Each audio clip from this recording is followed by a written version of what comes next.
시장을 이겨라. 오늘은요, 자회사 효과 그리고 지배구조 개선에 대한 기대감들이 있는 지주회사를 좀 집중적으로 분석하고요. 그 가운데 또 핵심적인 유망 종목도 골라내는 작업하도록 하겠습니다. 조상기 SK증권 안산지점 PB 오셨습니다. 어서 오십시오. 안녕하세요.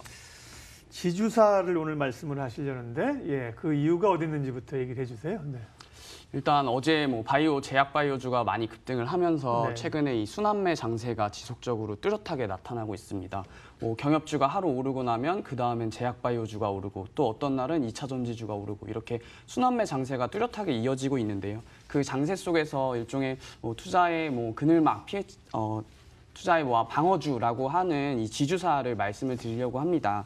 흔들리지 않는 투자처라고 제목을 가져왔었는데 등락폭이 그만큼 크지 않기 때문에 중장기적인 시각에서 투자를 진행하시려는 분들과 그리고 등락폭이 그만큼 크지 않기 때문에 안정적이고 또 배당을 많이 하는 지주사들이기 때문에 그만큼 안정적인 입장에서 투자의 안목을 가지고 진행하시려는 시청자분들께서는 한번 관심을 가져보셔도 좋을 것 같고요. 이 이슈가 하나 있습니다. 스튜어드십 코드라는 정부 정책이 있는데요. 말 그대로 스튜어드, 집사처럼 기관 투자자들이 일부 기업의 지분을 많이 보유하고 있는 기관 투자자들이 해야 하는 행동 지침들이 몇 가지 있습니다. 그 중에서 저는 두 가지 정도 의미하는 바를 말씀드리고 싶은데요. 일단 우리나라는 저배당 국가입니다. 일본이나 여타 미국 다른 국가보다 배당 정책이 많이 떨어지기 때문에 그만큼 삼성전자를 필두로 한 배당에 대한 행동 지침을 많이 국가에서는 부여하려고 하고 있고요. 두 번째로는 불투명한 지배구조와 그에 따른 이 오너 리스크들입니다. 아무래도 국내에서는 오너들이 보유한 기업들이 많이 있고 그 지분율이 높기 때문에 그만큼 오너들의 행사력이 높기 따름인데요. 국민연금이나 기관 투자자들이 아무래도 이 2대 주주나 3대 주주로서 이 오너 리스크를 좀 줄일 수 있고 투자자들에게 주주 가치의 환원을 많이 할 수 있는 이 스튜어드십 코드가 활성화되게 된다면 향후에는 이 지주사들의 주가가 한번 각광을 받을 수 있지 않을까 해서 말씀을 드리려고 합니다. 예. 그래서 몇 가지 투자 포인트를 말씀드릴 수 있을 것 같은데요. 네. 첫 번째로는 지배구조 개선을 통해서 이 지배구조 개선이 된다면 말씀드렸듯이 주주가치 환원을 통해서 주가가 상승할 수 있을 것이다. 두 번째로는 자회사 실적들이 좋아지고 있는 그 지주사를 한번 보자라는 부분이고요. 마지막으로 그 주가가 바닥권에 있는 기업들의 지주사를 보면 이제 반등 중인 기업들이 몇 가지 있습니다. 그래서 그 지주사들을 한번 관심 있게 지켜보시면 좋을 것 같습니다. 오늘 지주사 얘기합니다. 지주사에 관심을 가질 만한 이유는 충분히 설명을 해주셨고요. 그 가운데 그러면 유망주 두 군데를 소개해 주신다고 해서 가장 핵심적인 내용입니다. 첫 번째 기업은요? 네, 오늘은 말도 많고 탈도 많은 두 지주사를 말씀드리려고 합니다. 네. 첫 번째로는 한진칼입니다. 네. 조양호 회장을 통해서 이미 언론에서도 많이 언급된 바와 같이 많은 투자자분들께서 알고 계실 텐데요. 일단 앞서 말씀드렸듯이 지배구조 개선을 필요로 합니다. 한진그룹 오너 일가가 갑질 잇따라 폭로되면서 한진그룹 계열사 전반에 부정적인 영향을 미치고 있었습니다. 따라서 주가도 많이 바닥권에서 있었는데요. 2대 주주가 국민연금입니다. 말씀드렸듯이 국민연금이 이 지배구조를 개선하고 배당 정책을 활성화시킨다면 한진칼의 주가도 많이 상승할 수 있을 거라고 예상을 하고 있고요.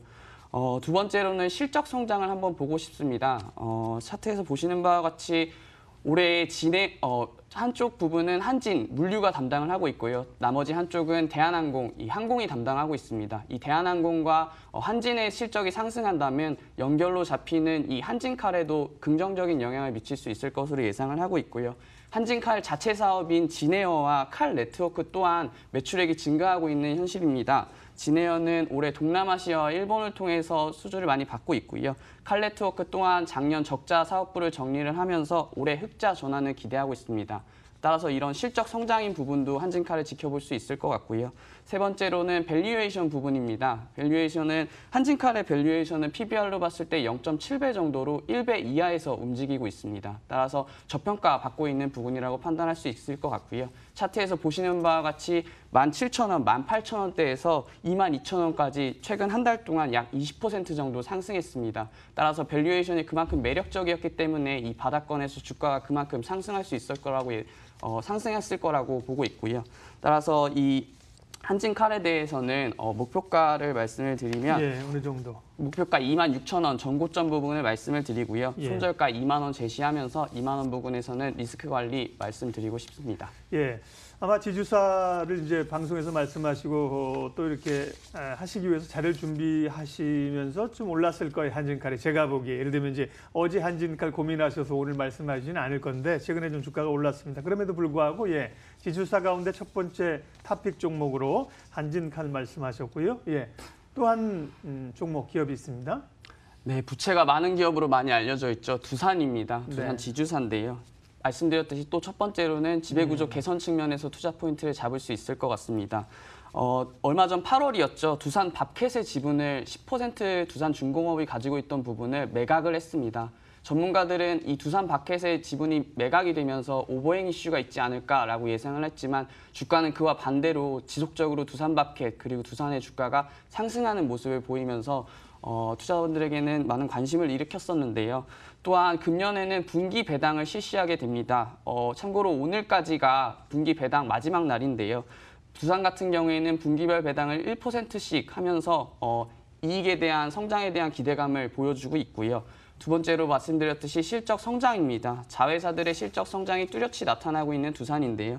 두산 인프라코어 같은 경우에는 2분기 최대 실적을 경신했습니다. 연속 2분기 실적 서프라이즈라는 부분을 나타냈었고요. 또한 자체 사업으로 2차 전지 증설을 하고 있습니다. 전지박을 만드는 회사인 룩셈부르크에 있는 CFL이라는 회사의 지분을 보유하고 있는데요. 그 CFL이 14년도에 인수해서 404억 매출액을 기록했었는데 올해로 2018년도 들어서 1,600억 원대의 영업이익을 기록할 것으로 예상을 하면서 연평균 32% 정도의 고성장을 나타내고 있습니다. 따라서 이 자체 사업도 좋고 자회사 실적도 좋기 때문에 두산이라는 기업을 한번 바라봐야 되지 않나 말씀을 드리고 싶고요. 세 번째로는 밸류에이션의 매력적이라는 것입니다. 하반기에는 삼성 및 애플에서 스마트폰이 출시가 되기 때문에 그에 따른 전자사업부의 이익도 향유할 수 있을 것 같고요. 자회사인 네오플럭스가 IPO 기업 공개를 기대하고 있습니다. 따라서 장부가 가치 이상의 기업의 현금 흐름이 들어올 것이기 때문에 그에 따른 두산의 현금도 보유가 확실시되고 있고요. 또한 PBR이 1.26배 수준으로 한진칼보다는 높은 수치를 나타내고 있지만 그만큼 또 밸류에이션, 장부가 부분에서는 매력적이라는 투자 포인트를 말씀드리고 싶습니다. 예, 가격은요? 네. 어느 정도 목표가를 잡으면 되나요? 예. 두산도 한진칼과 네. 마찬가지로 주가가 많이 상승했습니다. 네. 최근에 한 달 동안 많이 상승한 모습을 보이고 있는데요. 목표가는 일단 전고점 부분인 15만 원 말씀을 드리고 싶고요. 손절가는 12만 원 말씀드리겠습니다. 네. 지금 종가가 13만 9천 원으로 바뀌었거든요. 조금 전에 13만 8,500원이어서 제가 이제 계산을 해봤는데 그 목표가를 15만 원 주셨는데 우리가 뭐 기대치가 높은 것도 있지만 시장에서 사실은 룸이 이렇게 많지는 않아요. 10% 정도 안 돼서 한 8, 9%밖에 안 되는데 목표가는 좀 유동적입니까? 앞으로 봐서 좀 더 조정하는 건가요?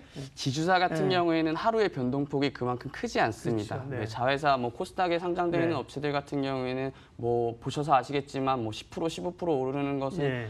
하루에도 많이 일어나는데요. 지주사 같은 경우에는 하루에 많은 변동폭을 가져가도 3에서 4%, 크게는 5%까지밖에 가져가지 않기 때문에 목표가를 그만큼 낮게 그리고 손절가도 그만큼 낮게 가져간 것입니다. 상대적으로 좀 안정적인 종목으로 투자 관점으로 접근하면 좋겠습니다. 예. 시장을 이겨라. 오늘은 최근에 스튜어드십 코드 배당 관련된 이런 기대감으로 지주사 얘기를 해봤고요. 그 가운데 두 종목 지금 말씀하신 두산과 한진칼 주목해 보시기 바랍니다. SK증권 안산지점 조상기 PB 함께했습니다. 고맙습니다. 감사합니다.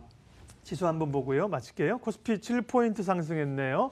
2,331이고요. 코스닥은 4포인트 상승을 했습니다. 예. 오늘 아쉬운 점은 역시 삼성전자와 하이닉스입니다. 예, 이 종목이 같이 올랐다면 상당히 탄력 있게 갔을 수 있을 텐데 마이크론의 부정적인 영향을 좀 받네요. 출발 마케돈. 예, 오늘 순서 마치겠고요. 긴 연휴가 들어갑니다. 행복한 시간 보내시고요. 다음 주 다시 뵐게요. 고맙습니다.